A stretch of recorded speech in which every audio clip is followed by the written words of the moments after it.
Assalamualaikum warahmatullahi wabarakatuh. Salam lestari, salam konservasi. Sahabat Biozone, pada video ini kita akan bahas mengenai jaringan pembuluh.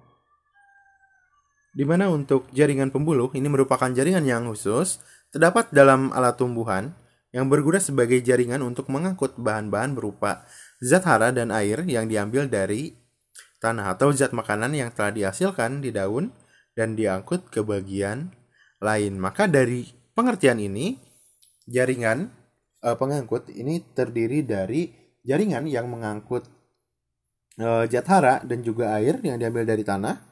Kemudian yang satu lagi ada jaringan pengangkut yang mengangkut zat makanan yang telah dihasilkan dari daun dan diangkut ke bagian lain. Artinya ada jaringan pengangkut yang membawa hasil daripada fotosintesis untuk didistribusikan ke bagian organ yang lain.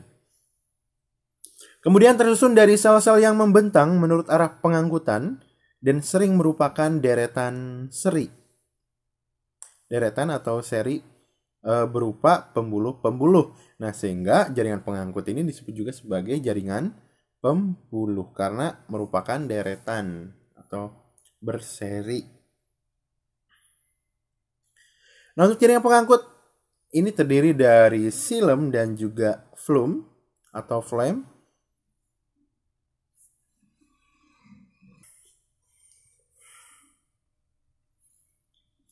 Nah, untuk jaringan yang pertama ini adalah jaringan pembuluh atau juga disebut dengan silem. Ini merupakan bagian jaringan pengangkut yang fungsi utamanya mengangkut air dan juga unsur hara dari tanah ke daun.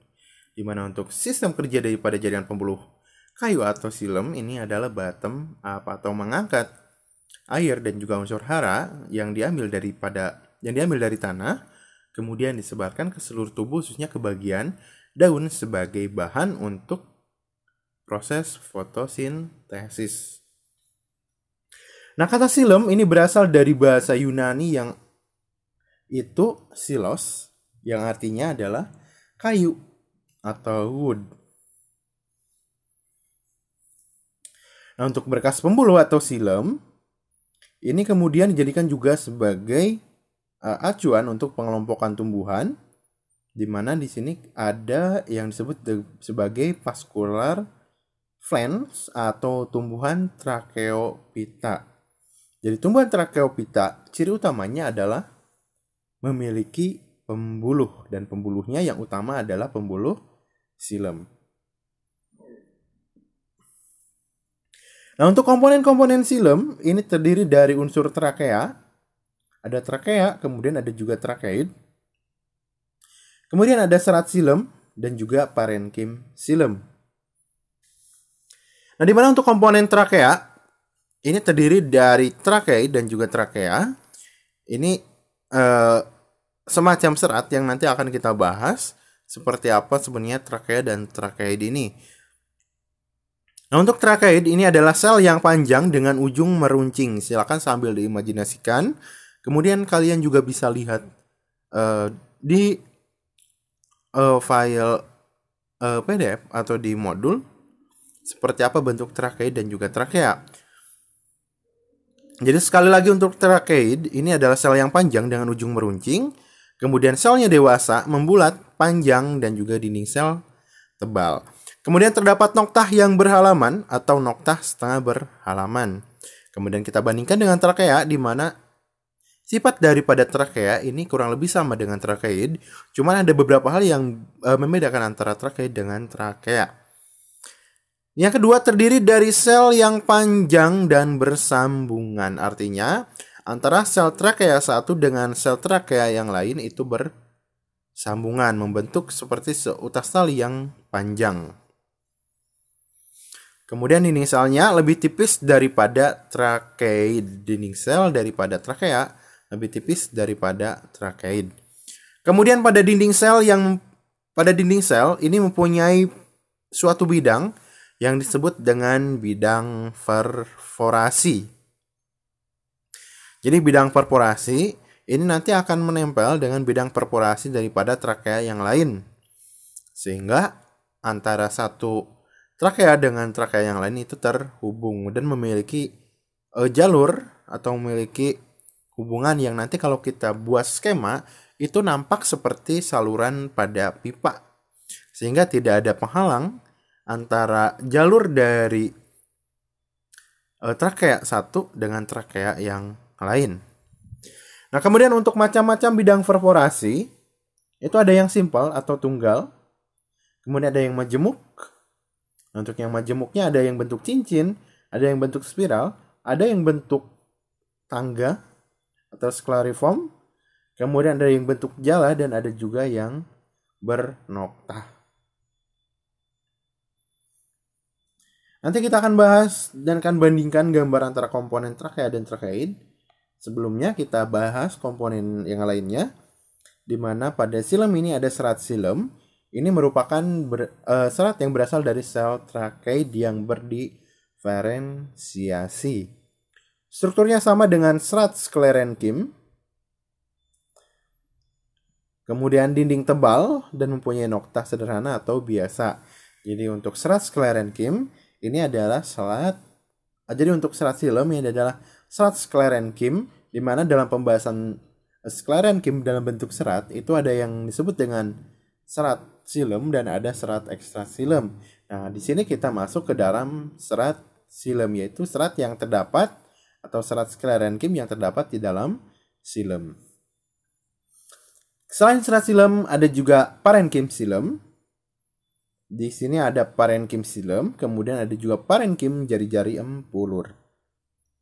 Dan di dalamnya ini mengandung berbagai senyawa seperti tepung, kemudian lipid, kemudian parenkimnya ini berfungsi sebagai penimbun cadangan makanan.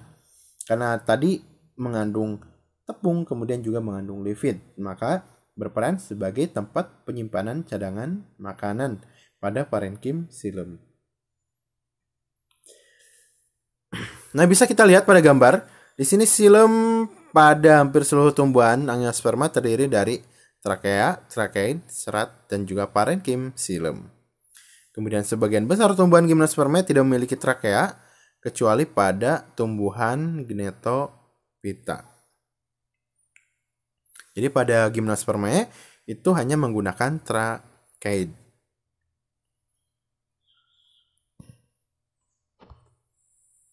Nah, ini adalah gambar dari trakeid. Ini lebih panjang daripada trakea, tapi memiliki dinding yang lebih tebal daripada trakea.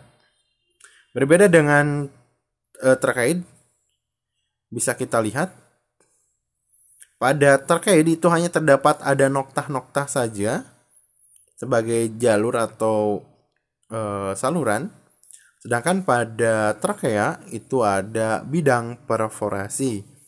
Bisa kita lihat pada plat perforasi, ketika plat perforasi berhubungan dengan plat perforasi dari trakea yang lain, maka itu akan sama seperti ketika kita melihat pipa atau paralon. Jadi di dalamnya itu ada rongga yang kosong, dan itu merupakan jalur nanti untuk pengangkutan air. Dan pada sistem kerjanya yang tadi bottom up itu membutuhkan energi yang sangat tinggi dengan memanfaatkan seperti daya hisap daun, kemudian adhesi kohesi, dan juga sifat-sifat yang lain. Nah, ini agar sampai ke atas, ke daun, maka salurannya itu dibuat kosong atau dibuat seperti rongga seperti pipa atau paralon. Karena dengan saluran yang seperti itu akan mempermudah air bisa sampai ke atas dan energi yang digunakan itu tidak terlalu besar. Nah, ini gambaran daripada bagaimana trakeid satu dengan trakeid lain berhubungan. Kemudian bagaimana juga nanti untuk trakea itu berhubungan dengan trakea yang lain.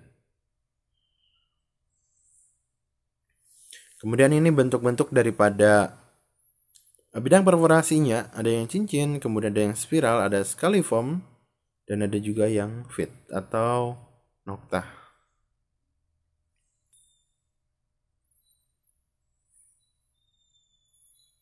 Ini bisa dilihat di sini ada water move from one vessel element to the next to perforation and feed. Jadi di sini ada bagaimana perpindahan air ini dari satu pembuluh ke pembuluh lain, di mana di sini menggambarkan ada bidang perforasi. Kemudian selain bidang perforasi juga ada nokta yang memungkinkan antara satu trakea dengan trakea lain itu berhubungan, bukan hanya yang atas bawah tapi juga dengan yang di samping.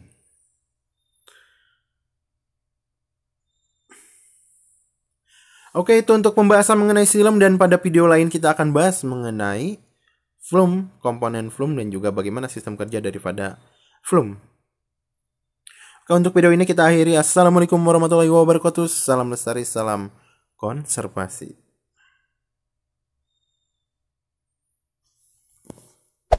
Hey there. Subscribe to my channel. And also press this bell icon.